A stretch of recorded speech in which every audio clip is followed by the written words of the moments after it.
The Old Curiosity Shop by Charles Dickens. Chapter 27. When they had travelled slowly forward for some short distance, Nell ventured to steal a look round the caravan and observe it more closely. One half of it, that moiety in which the comfortable proprietress was then seated, was carpeted, and so partitioned off at the farther end as to accommodate a sleeping-place, constructed after the fashion of a berth on board ship, which was shaded, like the little windows, with fair white curtains, and looked comfortable enough, though by what kind of gymnastic exercise the lady of the caravan ever contrived to get into it was an unfathomable mystery. The other half served for a kitchen, and was fitted up with a stove whose small chimney passed through the roof. It held also a closet or larder, several chests, a great pitcher of water, and a few cooking utensils and articles of crockery. These latter necessaries hung upon the walls, which, in that portion of the establishment devoted to the lady of the caravan, were ornamented with such gayer and lighter decorations as a triangle and a couple of well-thumbed tambourines. The lady of the caravan sat at one window in all the pride and poetry of the musical instruments, and little Nell and her grandfather sat at the other in all the humility of the kettle and saucepans, while the machine jogged on and shifted the darkening prospect very slowly. At first the two travellers spoke little, and only in whispers, but as they grew more familiar with the place, they ventured to converse with greater freedom, and talk about the country through which they were passing, and the different objects that presented themselves, until the old man fell asleep, which the lady of the caravan observing, invited Nell to come and sit beside her. "Well, child," she said, "how do you like this way of travelling?" Nell replied that she thought it was very pleasant indeed, to which the lady assented in the case of people who had their spirits. For herself, she said she was troubled with a lowness in that respect which required a constant stimulant, though whether the aforesaid stimulant was derived from the suspicious bottle, of which mention has been already made, or from other sources, she did not say. "That's the happiness of you young people," she continued. "You don't know what it is to be low in your feelings.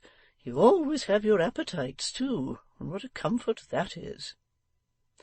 Nell thought that she could sometimes dispense with her own appetite very conveniently, and thought moreover that there was nothing either in the lady's personal appearance or in her manner of taking tea to lead to the conclusion that her natural relish for meat and drink had at all failed her. She silently assented, however, as in duty bound, to what the lady had said, and waited until she should speak again. Instead of speaking, however, she sat looking at the child for a long time in silence, and then getting up, brought out from a corner a large roll of canvas about a yard in width, which she laid upon the floor and spread open with her foot until it nearly reached from one end of the caravan to the other. "There, child," she said, "read that." Nell walked down it, and read aloud, in enormous black letters, the inscription, "Charlie's Waxwork." "Read it again," said the lady complacently. "Charlie's Waxwork," repeated Nell. "That's me," said the lady. "I am Mrs. Jarley."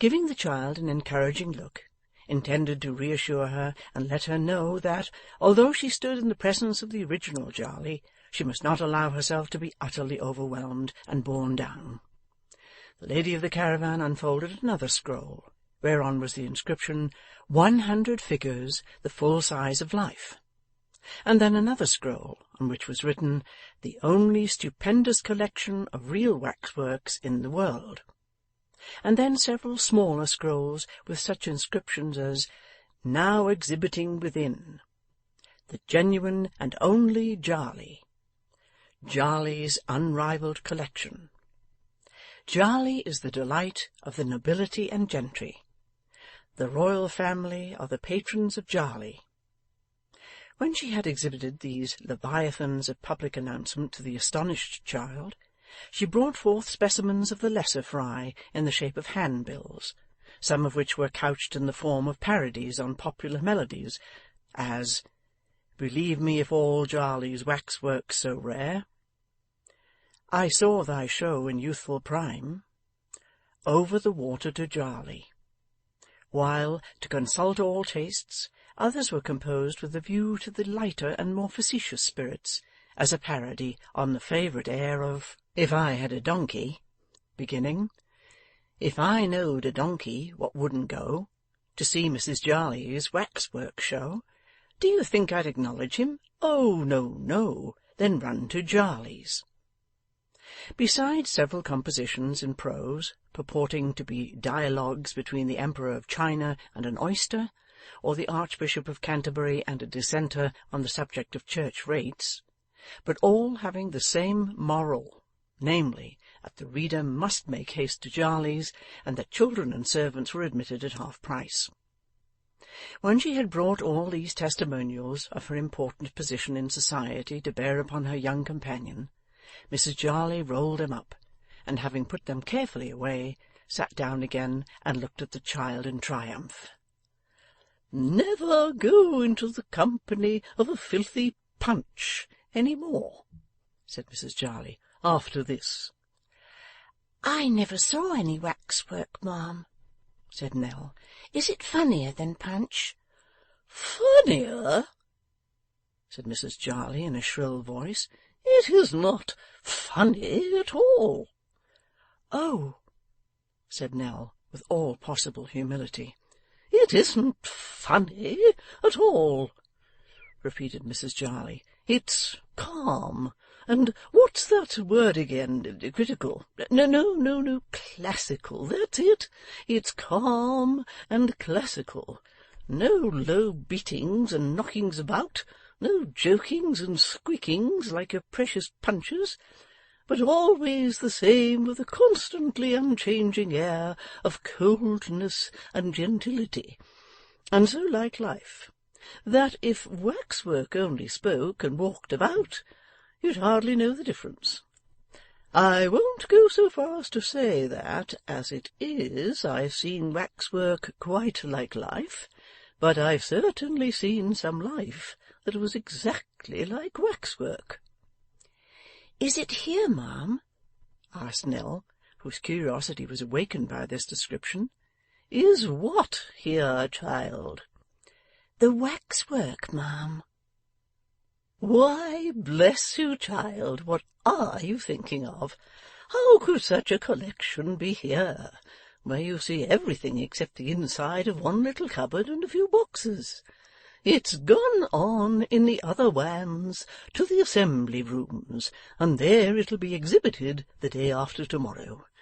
You are going to the same town, and you'll see it, I dare say. It's natural to expect that you'll see it, and I've no doubt you will. I suppose you couldn't stop away if you was to try ever so much." "I shall not be in the town, I think, ma'am," said the child. "Not there?" cried Mrs Jarley. "Then where will you be?"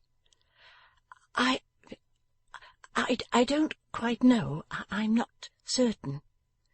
"You don't mean to say that you're travelling about the country without knowing where you're going to?" said the lady of the caravan. "What curious people you are! What line are you in? You look to me at the races, child, as if you were quite out of your element, and had got there by accident." "We were there quite by accident," returned Nell, confused by this abrupt questioning. "We are poor people, ma'am, and are only wandering about. We have nothing to do. I wish we had." "You amaze me more and more," said Mrs Jarley, after remaining for some time as mute as one of her own figures. "Why, what do you call yourselves? Not beggars?" "Indeed, ma'am, I don't know what else we are," returned the child. "Lord bless me," said the lady of the caravan. I never heard of such a thing. Who'd have thought it?" She remained so long silent after this exclamation, that Nell feared she felt her having been induced to bestow her protection and conversation upon one so poor to be an outrage upon her dignity that nothing could repair. This persuasion was rather confirmed than otherwise by the tone in which she at length broke silence and said, "And yet you can read? And write too, I shouldn't wonder." "Yes, ma'am," said the child, fearful of giving new offence by the confession. "Well, and what a thing that is!" returned Mrs. Jarley. "I can't." Nell said, "Indeed," in a tone which might imply either that she was reasonably surprised to find the genuine and only Jarley, who was the delight of the nobility and gentry and the peculiar pet of the royal family, destitute of these familiar arts, or that she presumed so great a lady could scarcely stand in need of such ordinary accomplishments. In whatever way Mrs. Jarley received the response, it did not provoke her to further questioning, or tempt her into any more remarks at the time, for she relapsed into a thoughtful silence, and remained in that state so long that Nell withdrew to the other window and rejoined her grandfather, who was now awake. At length the lady of the caravan shook off her fit of meditation, and, summoning the driver to come under the window at which she was seated, held a long conversation with him in a low tone of voice, as if she were asking his advice on an important point, and discussing the pros and cons of some very weighty matter. This conference at length concluded, she drew in her head again, and beckoned Nell to approach. "And the old gentleman too," said Mrs. Jarley, "for I want to have a word with him. Do you want a good situation for your granddaughter, master? If you do, I can put her in the way of getting one. What do you say?" "I can't leave her," answered the old man. "We can't separate. What would become of me without her?" "I should have thought you were old enough to take care of yourself, if you ever will be," retorted Mrs. Jarley sharply. "But he never will be," said the child in an earnest whisper. "I fear he never will be again. Pray do not speak harshly to him. We're very thankful to you," she added aloud. "But neither of us could part from the other if all the wealth of the world were halved between us." Mrs. Jarley was a little disconcerted by this reception of her proposal, and looked at the old man, who tenderly took Nell's hand and detained it in his own, as if she could have very well dispensed with his company or even his earthly existence. After an awkward pause, she thrust her head out of the window again, and had another conference with the driver upon some point on which they did not seem to agree quite so readily as on the former topic of discussion. But they concluded at last, and she addressed the grandfather again. "If you're really disposed to employ yourself," said Mrs. Jarley, "there would be plenty for you to do in the way of helping to dust the figures and take the cheques and so forth. What I want your granddaughter for is to point him out to the company. They would be soon learnt, and she has a way with her that people wouldn't think unpleasant, though she does come after me, for I have been always accustomed to go round with visitors myself, which I should keep on doing now, only that my spirits make a little ease absolutely necessary. It's not a common offer, bear in mind," said the lady, rising into the tone and manner in which she was accustomed to address her audiences. "It's Jarley's waxwork, remember. The duty's very light and genteel, the company particularly select, the exhibition takes place in assembly rooms, town halls, large rooms at inns, or auction galleries. There is none of your open-air vagrancy at Jarley's, recollect. There is no tarpaulin and sawdust at Jarley's, remember. Every expectation held out in the handbills is realized to the utmost, and the whole forms an effect of imposing brilliancy hitherto unrivalled in this kingdom. Remember that the price of admission is only sixpence, and that this is an opportunity which may never occur again.' Descending from the sublime, when she had reached this point, to the details of common life, Mrs. Jarley remarked that with reference to salary she could pledge herself to no specific sum until she had sufficiently tested Nell's abilities, and narrowly watched her in the performance of her duties. But board and lodging, both for her and her grandfather, she bound herself to provide, and she furthermore passed her word that the board should always be good in quality and in quantity plentiful. Nell and her grandfather consulted together, and while they were so engaged, Mrs. Jarley, with her hands behind her, walked up and down the caravan, as she had walked after tea on the dull earth, with uncommon dignity and self-esteem. Nor will this appear so slight a circumstance as to be unworthy of mention, when it is remembered that the caravan was in uneasy motion all the time, and that none but a person of great natural stateliness and acquired grace could have forborne to stagger.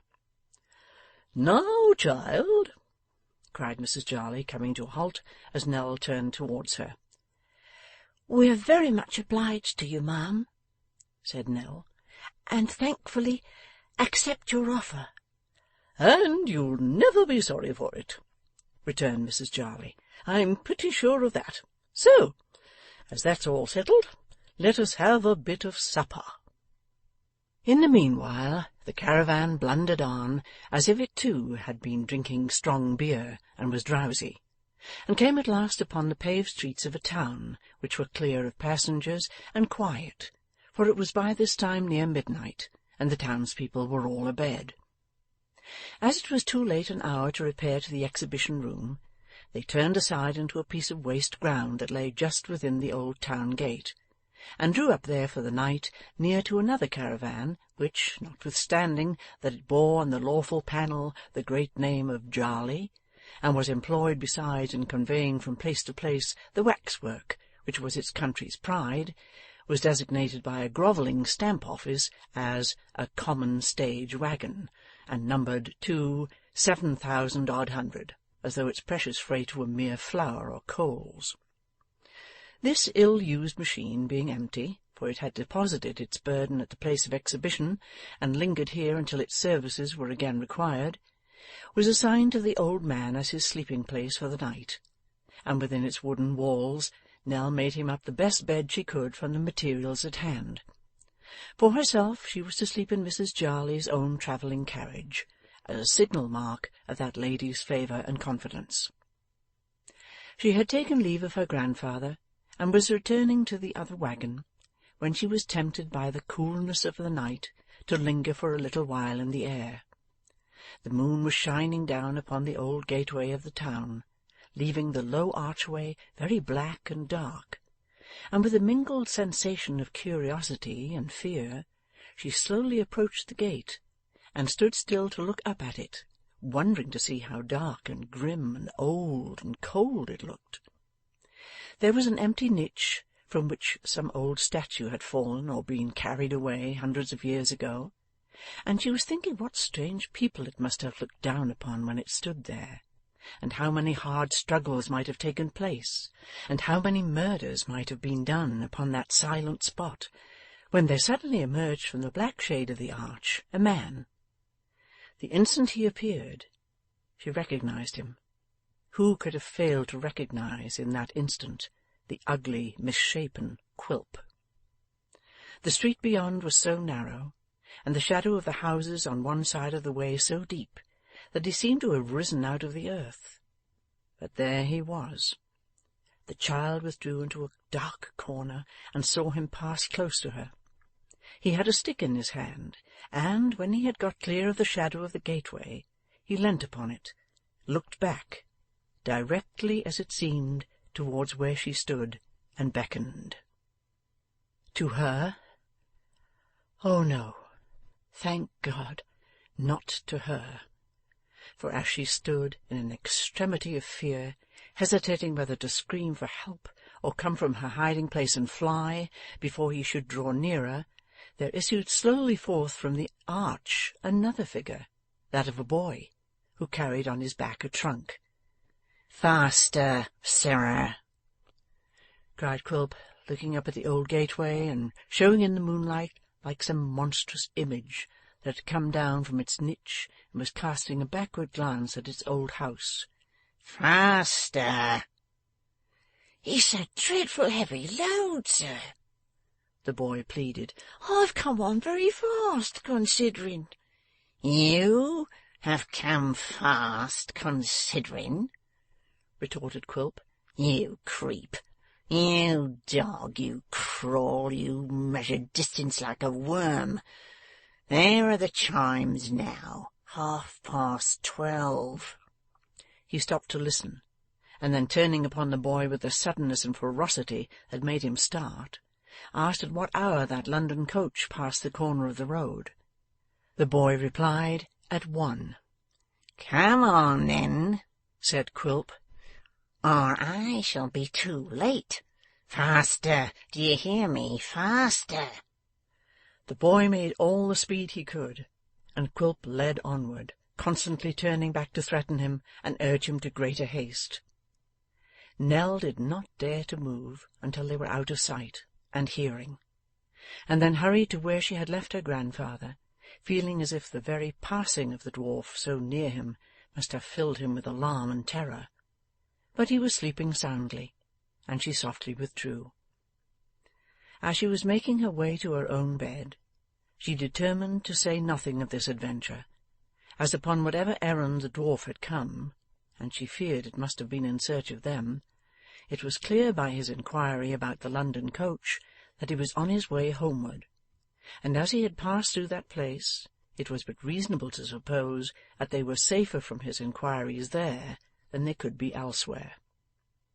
These reflections did not remove her own alarm, for she had been too much terrified to be easily composed, and felt as if she were hemmed in by a legion of Quilps, and the very air itself were filled with them. The delight of the nobility and gentry, and the patronized of royalty, had, by some process of self-abridgment known only to herself, got into her travelling bed, where she was snoring peacefully, while the large bonnet, carefully disposed upon the drum, was revealing its glories by the light of a dim lamp that swung from the roof. The child's bed was already made upon the floor, and it was a great comfort to her to hear the steps removed as soon as she had entered, and to know that all easy communication between persons outside and the brass knocker was by this means effectually prevented. Certain guttural sounds, too, which from time to time ascended through the floor of the caravan, and a rustling of straw in the same direction, apprised her that the driver was couched upon the ground beneath, and gave her an additional feeling of security. Notwithstanding these protections, she could get none but broken sleep by fits and starts all night, for fear of Quilp, who throughout her uneasy dreams was somehow connected with the waxwork, or was waxwork himself, or was Mrs. Jarley and waxwork too, or was himself Mrs. Jarley, waxwork, and a barrel organ all in one, and yet not exactly any of them either. At length, towards break of day, that deep sleep came upon her which succeeds to weariness and over-watching, and which has no consciousness but one of overpowering and irresistible enjoyment. End of chapter 27.